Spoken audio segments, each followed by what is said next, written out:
Hey YouTube, Matt the Lore Master here. Today I wanted to go over the 5th session in my ongoing space campaign that I'm DMing. Obligatory note to players, do not watch this if you're playing in my campaign. Secrets are herein, you'll ruin the story for yourself, and if I do figure out you watch this video, I'll dock you money and experience and stuff. But I really hope that's not a necessary threat. Hope you all understand not to watch it because I told you not to. Okay, that out of the way. Last session ended with our players getting on a ship headed towards Angie's Sigil, which is a space station, from the planet of El-Qadim, which is a big sandy desert. So players get on the ship, head off. A little slow starting because my players didn't bother to level before we got to session. So, luckily second level for a second ed campaign doesn't take much for fighters or most anybody else to level up. Had a character decide he wanted to be a wizard instead of a fighter, which he's been switching back and forth the entire time. This is Thon, our Saurial. And I was understandably okay with this because he was, to begin with, a fighter wizard. Then when he changed the rule about how we're doing the leveling up system, we're just doing it on a as the story progresses, because I didn't feel like working out all of the experience tables, and the campaign where I did try to do that, they didn't level as fast as I thought they would, and they're going to get overwhelmed. But, so this session we're just going to level up as I say it's time to level up. So we decided to switch to a single class, but couldn't justify being a wizard because it didn't match what he'd already done so far in the campaign. But now he's level 2, he thinks he can go back to wizard. Since I did want the party to be kind of balanced and we have a lot of fighters already, I said, okay, but this is the last time. If you switch to being a wizard, you're a wizard from here out. If you stay as being a fighter, you're a fighter from here out. And he went with being a wizard. So, hopefully I got that out of the way for future sessions, so we don't have to worry about that. Everybody else leveled up in their current classes. So, on way to the station, I had the ship the players are on, be attacked by Neogi slavers, which all Neogi are technically. Neogis are these 3-foot tall eels with spider legs.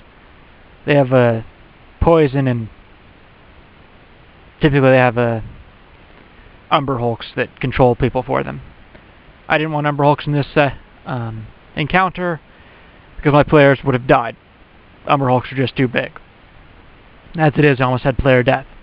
So this is where I introduced space combat, ship-to-ship fighting. Almost lost 2 players. And, well, it was quite a bit of a learning curve, but I think after I assigned each player a part of the ship to control, I gave each of them a different gun, and then I gave one of them control of actually moving the ship. Understanding, I gave them first that they're not actually the ones controlling these things all the time, but to break it up so everyone's still involved, they still got to control it. Hopefully it went off well. People seemed to think it was fine, especially for a first time going through it. So, the fight, pretty standard, ship to ship, I guess. Blew up one ship with ballistic weapons, then boarded the other ship and tried to fight, but then had to go back to blowing it up with catapults and stuff, because the Neogi proved too challenging to hit. But with an AC of 2, which is pretty good for second ed, he didn't go down. But the players were able to escape from them after destroying the ships, and they moved on. Now, the players at the end of the encounter wanted to loot the ship to get the helms, but I guess it may seem like a jerk at the time for doing this, but I had the ship they were on pull out and leave instead of staying for looting. The fact is, the helms on the ships that they could have looted were life helms and death jammers, which are basically, they suck life out of the person that uses them. I didn't want my players stumbling into that and accidentally killing themselves in the chair, so I didn't let them have them. If they think I'm too controlling, I'm going to accept that so I protect my players. Okay. Players land on Angie's Sigil, and they're told what their new mission will be. They are to deliver letters to 2 different planets who have requested information from the Empire, requested information from the Alliance, or requested something else. It's left vague by the Jedi who's working with them, Vincent, because he doesn't know. He also seems to be in a rush about something, but I didn't tell the players what that was either, and he left them to find a ship and do whatever else they wanted around town. Players didn't seem particularly interested in getting too much stuff done. The gnome purchased a signaling kit, so he could communicate from ship to ship, and I believe he has also purchased a gerbil, so his other gerbil can have a companion, because gerbils don't like to be alone, as he informed me. I don't know if he's going with a female or not, so I don't know if he's going to start his breeding prospects at this time. Currently he doesn't have any way of determining if it's good for genetic height expansion.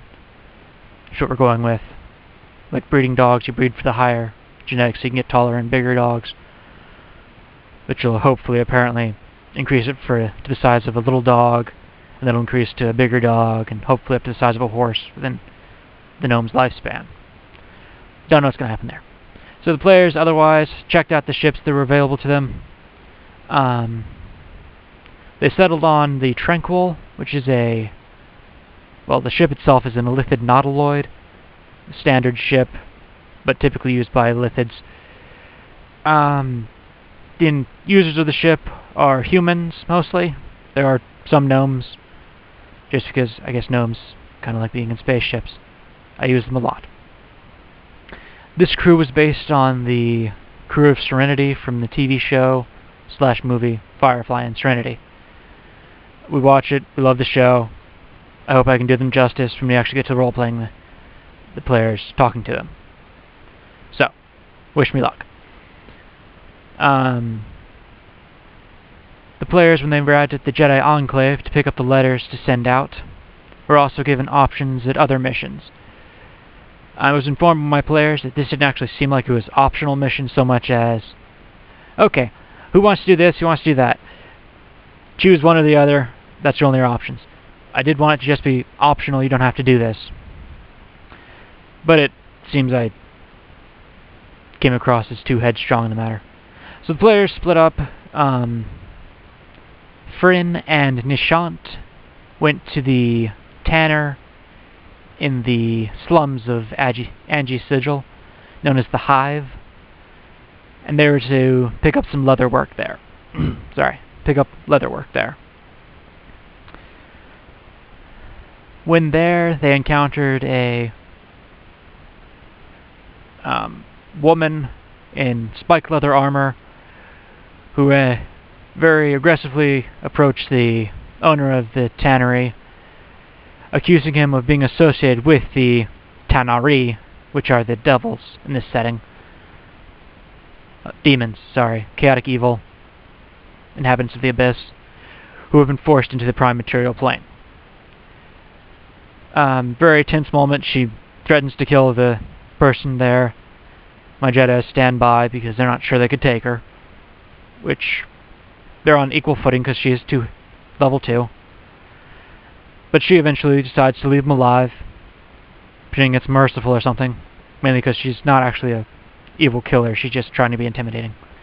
Then she leaves, and the players catch a glimpse that she has 2 small dragon wings coming out of her back. This is the lesser pirate Thelma.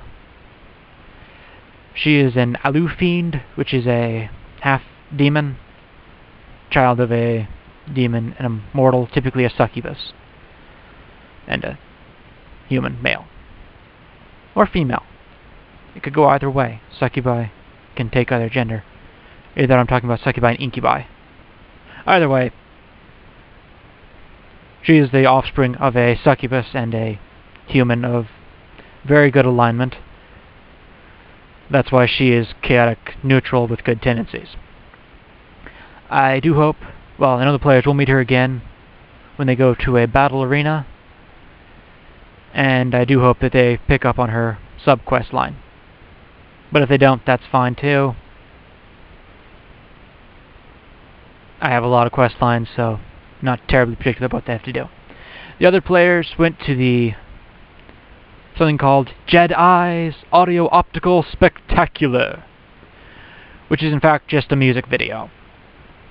Seems kind of weird for a D&D setting, but I have a city in this place which is basically New York, but with magic powering it instead of electricity. That's on one of the planets the players are getting ready to go to. So the players go to that, and they're supposed to be background people, because the performer, Jedi, wanted actual Jedis in his performance. He's willing to pay the players 2 GP an hour, I think, which is basically $12 an hour for the gig, which is pretty darn good pay, especially based on what other NPCs would get. So the players agree, they're given stage equipment, and they're set up to stand in the background and pretend to fight off goblins, who are they're supposed to be the goblins, spelled with a Z, which is a performing group of civilized goblins. But in fact, this does not happen to be the case, and there was a shipping confusion, and they actually get real goblins fighting them. But they can't actually kill them, because if they do, then there's excessive gore in the background of a music video.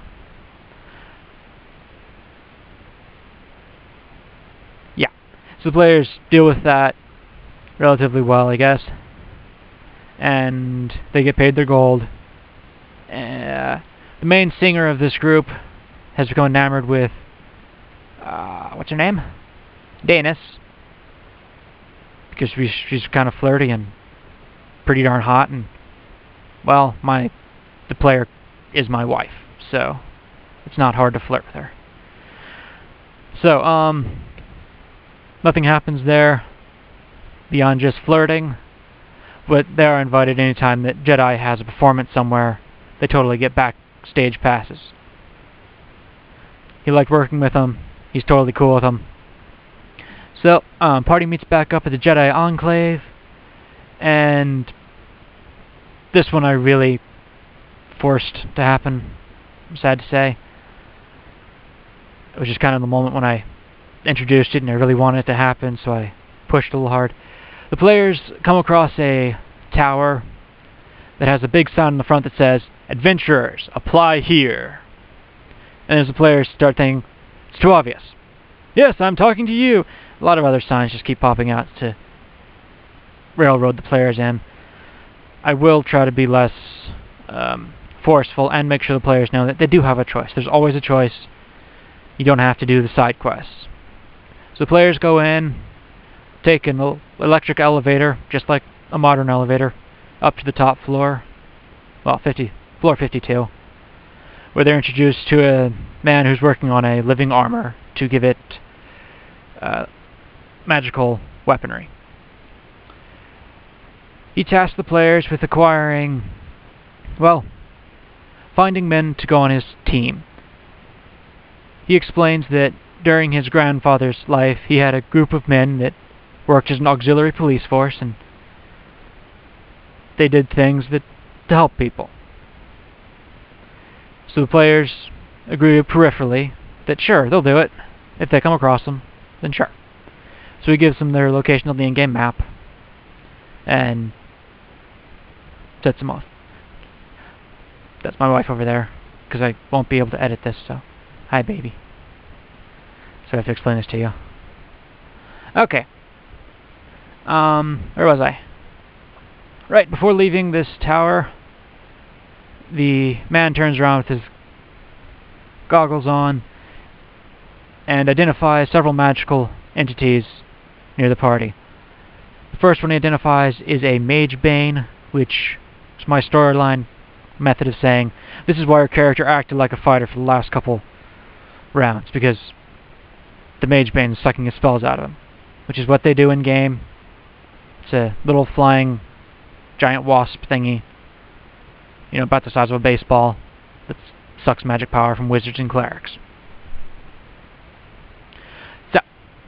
He also identifies the sword they got as a magical item, which I described as a plus, increasing the user's accuracy by 5%, which is a +1 weapon. Also, the man identified a tarot card that Thon had as a magical item that was inactive, and also identified a transmutation scroll. So, hopefully players come back to him a lot, because I do have a lot of stuff going on with this guy. And I do want this to be a central location for the rest of the campaign. Not particularly this tower, but this entire Angie's Sigil space station, because it's a nice hub for wherever the players want to go. So, the players are going to bed down for the night and set off in the morning, and that's where we're going to pick up our next session. So, that's all I have for now. Talk to you later. Bye.